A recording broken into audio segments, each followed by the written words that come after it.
నమస్కారం Bahujan times news కి స్వాగతం. హెడ్లైన్ చూద్దాం.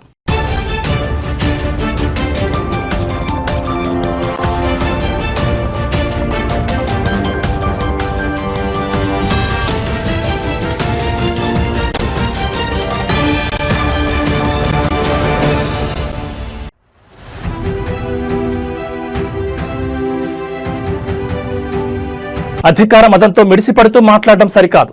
అసెంబ్లీలో కేసీఆర్ పై రేవంత్ విమర్శలకు కేటీఆర్ కౌంటర్.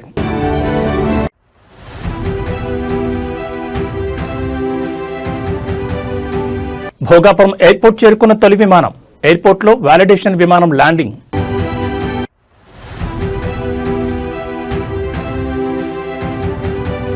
కాళేశ్వరంపై కక్షగట్టారు. పాలమూరుపై పగబట్టారు. తెలంగాణ భవన్లో బీఆర్ఎస్ కృష్ణా జలాలపై పవర్ పాయింట్ ప్రజెంటేషన్.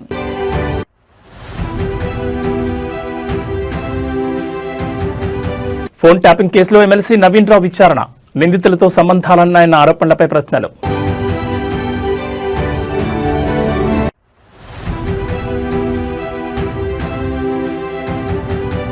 తిరుపతిలో హల్చల్ చేసిన మందుబాబుకు రిమాండ్. సిబ్బందిపై టీటీడీ చర్యలు. ఇక డీటెయిల్స్ చూస్తే కేసీఆర్ హరీష్ రావులను ఉరితీయాలంటూ సీఎం మాట్లాడిన వ్యాఖ్యలను మాజీ మంత్రి బీఆర్ఎస్ వర్కింగ్ ప్రెసిడెంట్ కేటీఆర్ గుర్తు చేశారు. సీఎం రేవంత్ రెడ్డి వ్యాఖ్యలను తీవ్రంగా ఖండించిన కేటీఆర్ అలా అయితే కాంగ్రెస్ ని ఎన్నిసార్లు ఉరితీయాలంటూ ప్రశ్నించారు. ఆదివారం తెలంగాణ భవన్లో మాజీ మంత్రి హరీష్ రావు ఆధ్వర్యంలో నిర్వహించిన పవర్ పాయింట్ ప్రజెంటేషన్ కార్యక్రమానికి హాజరైన కేటీఆర్ ఈ సందర్భంగా ప్రసంగించారు.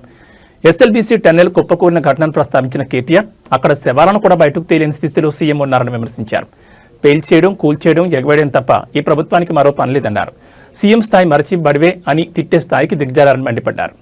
తమకు తిట్లు వస్తాయని, అయితే తాము తిట్టడం మొదలు పెడితే రేవంత్ రెడ్డి తట్టుకోలేడని కేటీఆర్ హెచ్చరించారు. రేవంత్ రెడ్డికి ఒక భాషలోనే తిట్లొస్తాయేమో కానీ తమకు 3-4 భాషల్లో తిట్లొస్తాయని వ్యాఖ్యానించారు.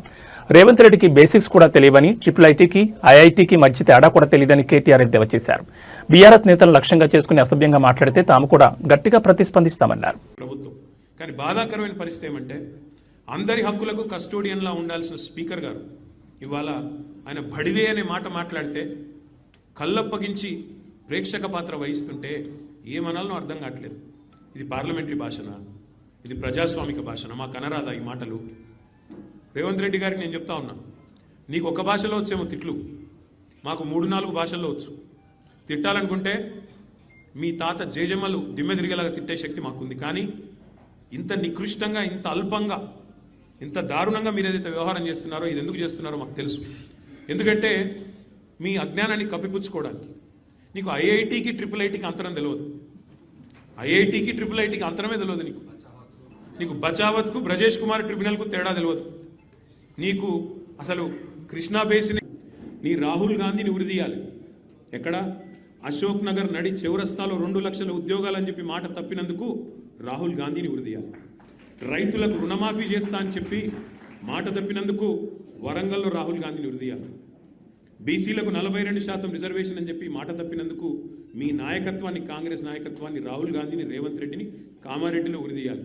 ఉరి తీసుకుంటూ పోతే 420 హామీలు ఎక్కొట్టినందుకు 420 సార్లను నీ 420 కాంగ్రెస్ పార్టీని ఉరిదీయాలి.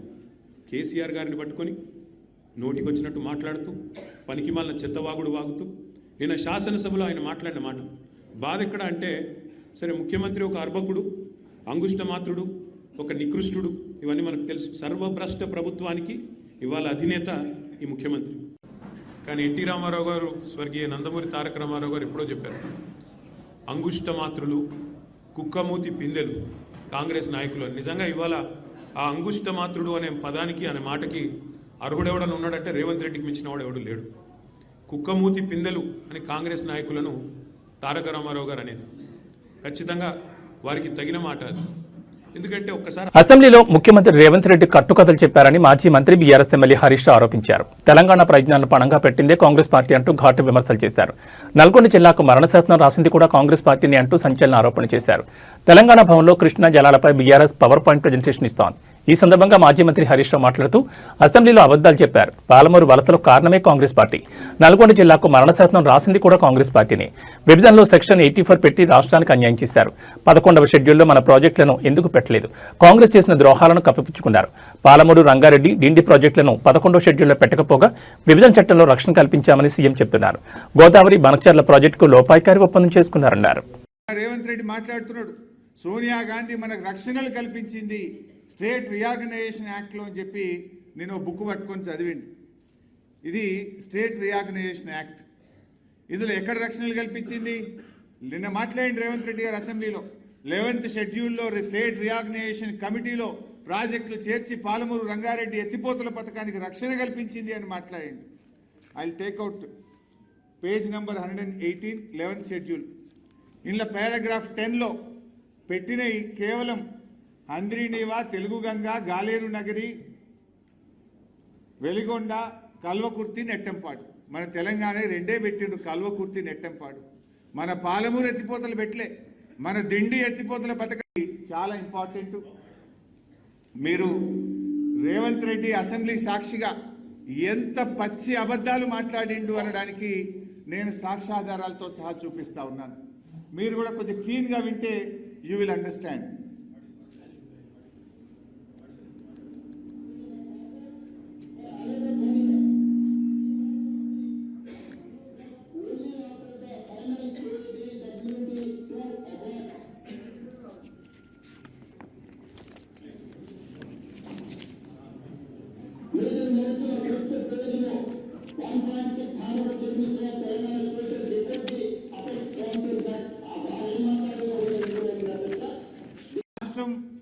ఏర్పడక ముందు అంటే 1956కి ముందు, ఆంధ్రప్రదేశ్ రాష్ట్రం ఏర్పడక ముందు అప్పటికే కట్టిన నిజాం సాగర్ లాంటి, దిండి లాంటి అనేక మైనర్ ఇరిగేషన్ మరియు మీడియం ఇరిగేషన్ ప్రాజెక్టులు కింద తెలంగాణకున్న ఆయకట్టు 3000 ఎకరాలు.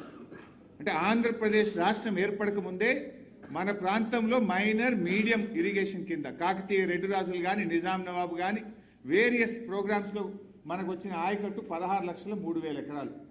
సరే, ఉమ్మడి ఆంధ్రప్రదేశ్లో 1956 నుంచి 2004 వరకు మనకు వచ్చిన ఆయకట్టు 36 లక్షల ఎకరాలు. 60 ఏళ్లలో వచ్చింది 36 లక్షలు. 2004 నుంచి 2014 కాంగ్రెస్ ప్రభుత్వమే అధికారంలో ఉంది. ఆ 10 ఏళ్లలో వచ్చింది ఎంత అంటే 5,71,000 కొత్త ఆయకట్టు, స్టెబిలైజేషన్ 93,000, అంటే 6,64,000 ఎకరాలకు వచ్చింది. 56 నుంచి 2014 వరకు 60 ఏళ్లలో వచ్చింది 42 లక్షల ఎకరాల ఆయకట్టు. 60 ఏళ్ళు 42 లక్షల ఎకరాల ఆయకట్టు. నౌ బీఆర్ఎస్ 2014 నుంచి 2023 మనం ఉన్నది 9.5. తెలంగాణలో సంచలనం సృష్టించిన ఫోన్ ట్యాపింగ్ కేసు దర్యాప్తు కీలక దశకు చేరుకుంది. ఈ కేసులో భాగంగా బీఆర్ఎస్ ఎమ్మెల్సీ కె నవీన్ రావును ప్రత్యేక దర్యాప్తు బృందం విచారించింది. ఆదివారం జూబ్లీహిల్స్ పోలీస్ స్టేషన్లో ఆయన సిట్ అధికారుల ముందు హాజరై వాంగ్మూలం నమోదు చేశారు. ఈ కేసులో నిందితులుగా ఉన్న ప్రణీత్ రావు, శ్రవణ్ కుమార్లతో నవీన్ రావుకు సంబంధాలున్నాయన్న ఆరోపణల నేపథ్యంలో సిట్ ఆయనకు నోటీసులు జారీ చేసింది. అయితే ఈ ఆరోపణలను నవీన్ రావు తీవ్రంగా ఖండించారు. తన ప్రతిష్టకు భంగం కలిగించేందుకే రాజకీయంగా ఇలాంటి ప్రచారం చేస్తున్నారని ఆయన అన్నారు. నిందితులతో తాను ఫోన్లో కానీ నేరుగా కానీ ఎప్పుడూ మాట్లాడలేదని, తనపై వచ్చిన ఆరోపణలు అవాస్తవమని నిరూపించుకోవడానికి సిద్ధంగా ఉన్నారని స్పష్టం చేశారు. బీఆర్ఎస్ అధినేత, మాజీ ముఖ్యమంత్రి కేసీఆర్, వర్కింగ్ ప్రెసిడెంట్ కేటీఆర్లను కూడా సిట్ విచారణకు పిలిచే అవకాశం ఉందన్న వార్తల నేపథ్యంలో నవీన్ రావు విచారణ ప్రాధాన్యత సంతరించుకుంది. దీంతో ఈ కేసులో తదుపరి పరిణామాలు ఎలా ఉంటాయని దానిపై ఉత్కంఠ నెలకొంది. గత బీఆర్ఎస్ ప్రభుత్వ హయాంలో రాజకీయ ప్రత్యర్థులు, వ్యాపారులు, జర్నలిస్టులతో పాటు కొందరు న్యాయమూర్తుల ఫోన్లను కూడా అక్రమంగా ట్యాప్ చేశారని ఈ కేసులో ప్రధాన ఆరోపణలున్నాయి. గత నెలలో ఈ కేసులో ప్రధాన నిందితులైన ఎస్ఐబీ మాజీ చీఫ్ టి ప్రభాకర్ రావును సిట్ సుదీర్ఘంగా విచారించింది. ప్రభాకర్ రావు కస్టడీ విచారణపై సిట్ జనవరి 16న సుప్రీంకోర్టుకు నివేదిక సమర్పించనుంది. ఈ కేసులో ఇప్పటికే సిట్ అధికారులు మాజీ డీజీపీ మహేందర్ రెడ్డి, మాజీ సీఎస్ సోమేష్ కుమార్ సహా పలువురు కీలక అధికారుల వాంగ్మూలాలను నమోదు చేశారు.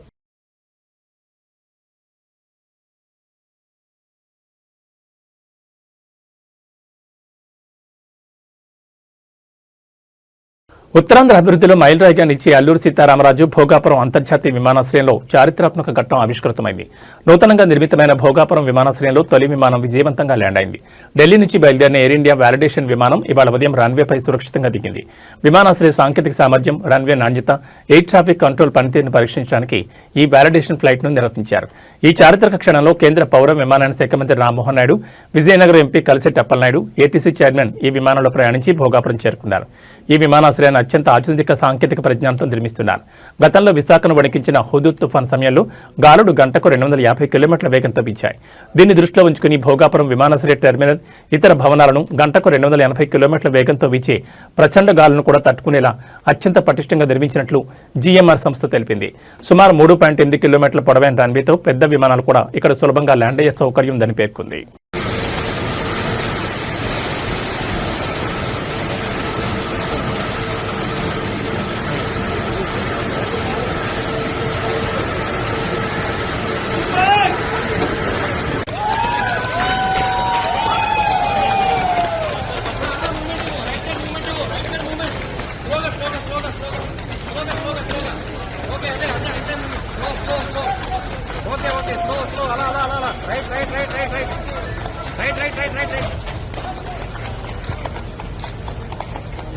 ఓకే అక్కడికి వెళ్ళి బ్యాక్ వస్తుంది. ఓకే బ్రో చాలు. ఓకే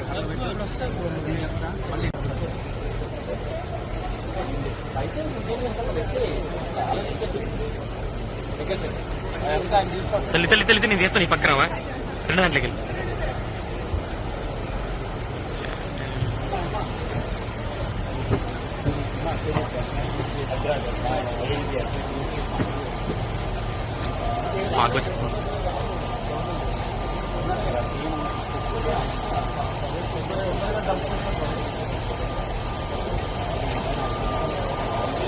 రాష్ట్ర వ్యాప్తంగా సంచలనం సృష్టించిన డ్రైవర్ రాయుడు హత్య కేసులో మరో ట్విస్ట్ చోటు చేసుకుంది. శ్రీకాళహస్తి జనసేన పార్టీ మాజీ ఇన్ఛార్జ్ వినుత కోట భరత చంద్రబాబు విడుదల చేసిన తాజా వీడియో డ్రైవర్ రాయుడు హత్య కేసులో కొత్త ప్రకంపనలు సృష్టిస్తోంది. ఈ వీడియోలో ఆయన స్థానిక టీడీపీ ఎమ్మెల్యే బొజ్జల సుధీర్ రెడ్డిపై తీవ్రస్థాయిలో ధ్వజమెత్తారు. చెన్నై పోలీసులు రిమాండ్ రిపోర్టును అధికారికంగా బయటపెట్టక ముందే ఎమ్మెల్యేకు ఆ వివరాలు ఎలా తెలిసాయని ఆయన ప్రశ్నించారు. తమను అరెస్ట్ చేసే ముందు శ్రీకాళహస్తి సీఐ గోపి తమిళనాడు పోలీసులను ఎందుకు కలిశారో సమాధానం చెప్పాలని డిమాండ్ చేశారు. ఎఫ్ఐఆర్లో పేర్లు చేర్చకముందే అసలు అది హత్యో లేదా ఆత్మహత్యో తేలకముందే తమపై నిందారోపణలు చేయడం వెనుక ఎమ్మెల్యే రాజకీయ కుట్ర ఉందని చంద్రబాబు ఆరోపించారు. ఎమ్మెల్యే బొజ్జల సుధీర్ రెడ్డి తన రాజకీయ ప్రత్యర్థుల ఎదుగుదలను సహించలేకపోతున్నారని విమర్శలు గుప్పించారు. చెన్నై కేంద్రంగా ఉన్న తన వ్యాపార పలుకుబడిని ఉపయోగించి తమపై కక్ష సాధింపు చర్యలకు పాల్పడుతున్నారని చంద్రబాబు మండిపడ్డారు. హత్య జరిగినట్లు చెప్తున్న సమయంలో తాము చెన్నైలోని అపోలో ఆసుపత్రిలో సొంత మామగారి చికిత్స నిమిత్తం ఉన్నామని స్పష్టం చేశారు. అందుకు సంబంధించి ఆసుపత్రి పార్కింగ్ ఏరియాలోని సీసీ కెమెరా దృశ్యాల నిదర్శనమని పేర్కొన్నారు. తాము రిమాండ్కి వెళ్లకముందే ఎమ్మెల్యే మీడియా సమావేశం ఏర్పాటు చేసి మాట్లాడడం, డ్రైవర్ రాయుడు తన తమ్ముడు వంటివాడని చెప్పడం అంతా ముందస్తు ప్రణాళికలో భాగమేనని ఆయన విమర్శించారు. One town CI Gopi Chennai 7 Wells police స్టేషన్కి వచ్చి మరి అక్కడ ఏమేం మంతనాలు చేసి మా పేర్లు ఎఫ్ఐఆర్లో యాడ్ చేయకముందే, మేము రిమాండ్కి వెళ్ళక ముందే చెన్నై పోలీస్ కమిషనర్ రాత్రి 10 గంటలకు ప్రెస్ మీట్ పెడితే శ్రీకాళహస్తి ఎమ్మెల్యే బొజ్జల సుధీర్ రెడ్డి మధ్యాహ్నం 1 గంటకే ప్రెస్ మీట్ పెట్టి మా రిమాండ్ రిపోర్టు బయటకు వచ్చింది మేము రిమాండ్కి వెళ్ళిన మరుసటి రోజు. కానీ మేము రిమాండ్కి వెళ్ళక ముందే, మేము కోర్టుకి వెళ్ళక ముందే స్క్రీన్ ప్లే డైరెక్షన్ ఈయనే చేస్తున్నట్లు ఎమ్మెల్యే బొజ్జల సుధీర్ రెడ్డి హడావిడిగా మా ఇష్యూ కోసమే ప్రెస్ మీట్ పెట్టి పిన్ టు పిన్ ఈయనే దగ్గరుండి చూసినట్లు, లేకుంటే ఈయనుండే దగ్గరుండి రిమాండ్ రిపోర్ట్ రాయించినట్లు కొన్ని విషయాలు పబ్లిక్గా లైవ్ ప్రెస్ మీట్ ద్వారా చెప్పింది మీరందరూ చూసింటారు. మీరు ఒకసారి అర్థం చేసుకోండి. మా పేర్లు ఎఫ్ఐఆర్లో యాడ్ చేయకముందు, మేము కోర్టుకు కూడా వెళ్ళకముందు కేసు ఇన్వెస్టిగేషన్ చేస్తూ ఉండగా చెన్నై పోలీస్ కమిషనరే రాత్రి 10 గంటలకు ప్రెస్ మీట్ పెడితే, అది కూడా ఆయన క్లారిటీగా చెప్పలేని పరిస్థితిలో ఉంటే అక్కడ కొంతమంది విలేకరులు అది ఆత్మహత్యనా హత్యనా అని అడిగితే మేము ఎలాగైనా క్రియేట్ చేసుకుంటామని ఆయన చెప్పిన వీడియోలన్నీ మీరు చూసింటారు. ఇక్కడ శ్రీకాళహస్తి ఎమ్మెల్యే ప్రెస్ మీట్ పెట్టి మరి ఇటు వెళ్ళారు అటు వెళ్ళారు అటు చేశారు ఇట్లా చేశారని ఈయన చెప్పాడంటే, ఈయన అక్కడ పోలీసులకి స్క్రిప్ట్ ఇచ్చాడా, ఈయన ఇక్కడ నుంచి సిఐని పంపించి అక్కడ ఏమేం డ్రామాలు ప్లే చేశాడు, ఏమేం విషయాలు ప్లే చేశాడు అన్ని విషయాలు మాకు తెలుసు. అది మేము సందర్భం వచ్చినప్పుడు మేడ్చల్ మల్కాజ్గిరి జిల్లాలో రహస్యంగా మూగజీవాల నుంచి రక్తం సేకరిస్తున్న ముఠాగుట్టు రట్టయింది. నాగారం సత్యనారాయణ కాలనీలో పోలీసులు సంయుక్తంగా నిర్వహించిన ఆపరేషన్లో ఈ అక్రమ దందాన్ని బయటపెట్టారు. మేకలు గొర్రెల నుంచి అనధికారికంగా రక్తం సేకరించి ఇతర రాష్ట్రాలు తరలిస్తున్న ముఠాను పట్టుకుని 2 అరెస్ట్ చేశారు. అరెస్ట్ అయిన వారిలో ఓ మటన్ షాప్ యజమాని, నకిలీ వెటర్నరీ డాక్టర్ ఉన్నట్లు పోలీసులు తెలిపారు. పోలీసుల తనిఖీల్లో మొత్తం 180 రక్తం ప్యాకెట్లను స్వాధీనం చేసుకున్నారు. సేకరించిన ఈ రక్తం ప్లేట్లెట్లను కొన్ని వ్యాధుల చికిత్సకు ఉపయోగిస్తామని చెప్తూ అక్రమంగా విక్రయిస్తున్నట్లు ప్రాథమిక దర్యాప్తులో వెల్లడైంది. అయితే సరైన వైద్య పర్యవేక్షణ లేకుండా అడ్డగోలుగా మేకలు, గొర్రెల నుంచి రక్తం తీసుకోవడం వల్ల అవి 1 లేదా 2 రోజుల్లోనే మృతి చెందుతున్నాయని పోలీసులు తెలిపారు. మూగజీవాలపై ఎలాంటి క్రూరమైన చర్యలు పూర్తిగా చట్టవిరుద్ధమని, జంతు సంక్షేమ చట్టాల ప్రకారం కఠిన చర్యలు తీసుకుంటామని పోలీసులు స్పష్టం చేశారు. ఈ దందాకు సంబంధించి మరెవరైనా ఉన్నారా అన్న కోణంలో దర్యాప్తు కొనసాగుతోందని, అక్రమ రక్త సేకరణపై ప్రత్యేక నిఘా పెట్టినట్లు అధికారులు వెల్లడించారు.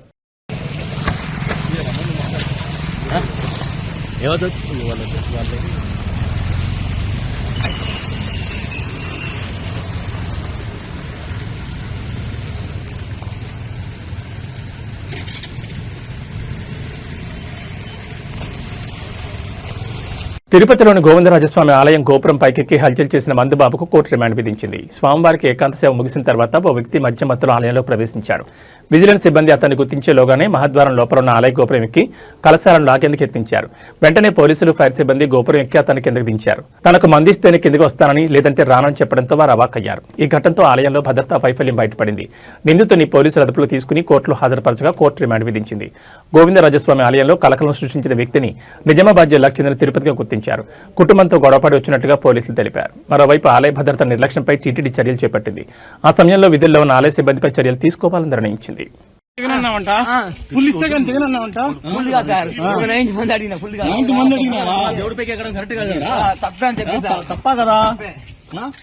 తప్పుకున్నట్టే కదా కరెక్ట్ కాదు కదా తప్పుకున్నాడు కదా ఎక్కువ స్టార్ట్ చేయి.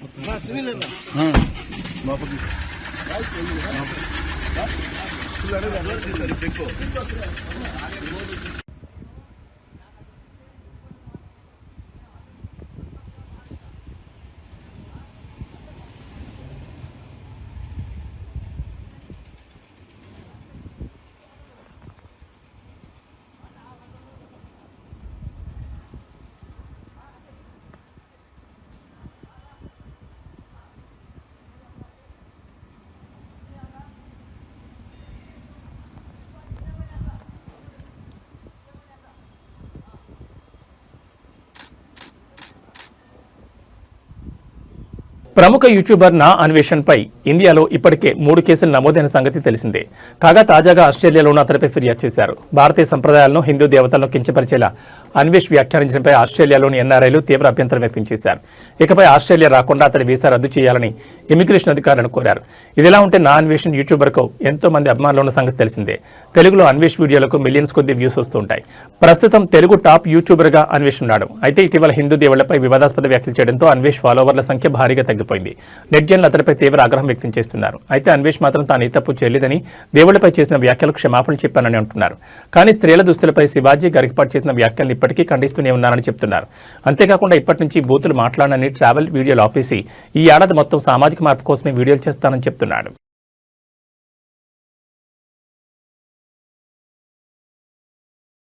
మచిలీపట్నంలో గంజాయి బ్యాచ్లు తమ ఉనికి చాటుకునే ప్రయత్నం చేస్తున్నాయి. గంజాయి బ్యాచ్లోని సభ్యులు మత్తులో పట్టణంలో హల్చల్ చేస్తూ ప్రజలను భయభ్రాంతులకు గురి చేస్తున్నారు.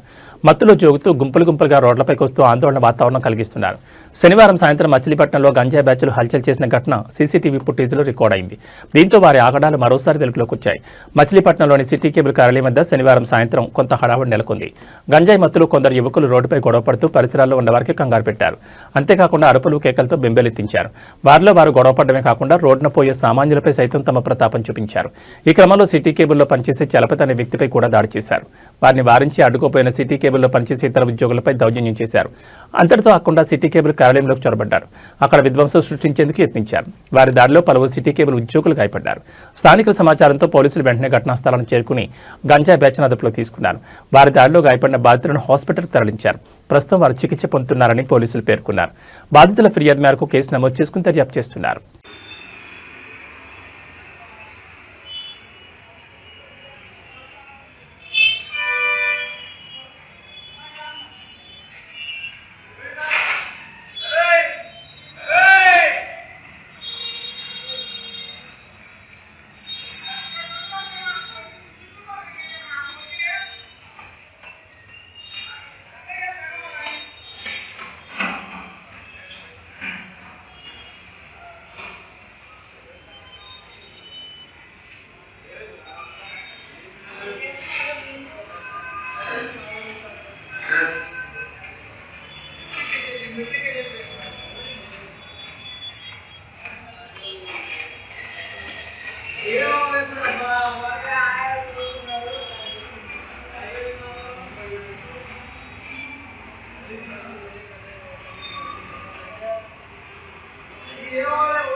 కేరళలోని త్రిశూర్ రైల్వే స్టేషన్ పార్కింగ్లో భారీ అగ్ని ప్రమాదం చోటు చేసుకుంది. ఈ ఘటనలో వందలాది బైకులు దగ్ధమయ్యాయి.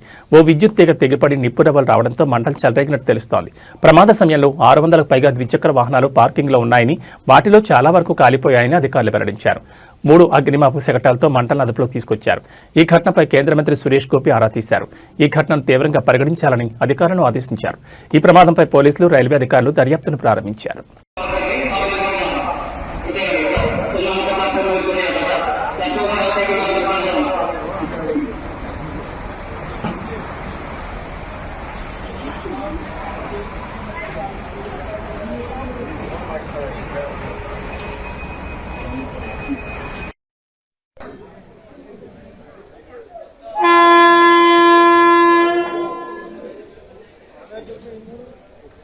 ఇవి ఈ బులెటిన్ విశేషాలు. మరో బులెటిన్లో మళ్ళీ కలుసుకుందాం. నమస్కారం.